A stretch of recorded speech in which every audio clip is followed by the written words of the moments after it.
কালকে ভাইফোঁটা ছিল কিন্তু বড়মশাই ছিল না বলে দিদি খাওয়াতে পারেনি কালকে। আজকে বড়মশাইয়ের জন্য তার বোন কত কিছু আইটেম রান্না করেছে সেটা তো তোমাদের সাথে আমি শেয়ার করেছি, কিন্তু তার সাথে এখন আরও গরম গরম কিছু জিনিস যোগ হয়েছে, সেটা তো তোমাদেরকে দেখাবো। আর দেখো, আর সাজিয়েও দিয়েছে কি সুন্দর করে, কত রকমের মাছ রান্না করেছে, কি সুন্দর করে অনেক কিছু দিয়েছে। আর সব করেছে একা হাতে রান্না করেছে।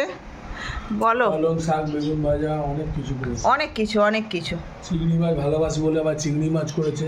হ্যাঁ, ও চিংড়ি মাছের এই পোস্ত দিয়ে খেতে ভালোবাসে, তো তাই করে দিয়েছে। যাক, একা হাতে করাটা খুবই কষ্ট, যে করে একা হাতে সে জানে। হ্যাঁ, এত কিছু আর করে সাজিয়ে গুছিয়ে খেতে দিয়েছে। সাজিয়ে গুছিয়ে খেতে দিলে বেশ ভালোও লাগে। আচ্ছা দেখো তার সাথে কি কি যোগ হয়েছে দেখো, যেমন যে ভাজা, পোস্ত ছড়ি, আলু ভাজা, বেগুন ভাজা, আবার গরম গরম ভোলা মাছও খেতে ভালোবাসে সেটাও দিয়েছে।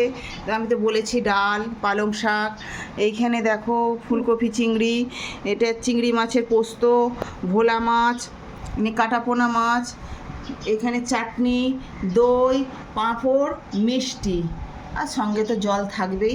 আর হ্যাঁ, স্যালাড। দেখতে পাচ্ছ কোনটা ছেড়ে কোনটা খাবে। ও, তার সাথে কিন্তু ভাইফোঁটার খাওয়া আমার বড়মশাইয়ের সাথে আমিও খেতে চলে এসেছি, বুঝলে। কারা কারা এরকম আসো সেটাও কিন্তু কমেন্ট করে জানাবে। চলো ও খাক, এখন আমাদেরও খিদে পেয়ে গেছে, আমরাও খেয়ে নিই।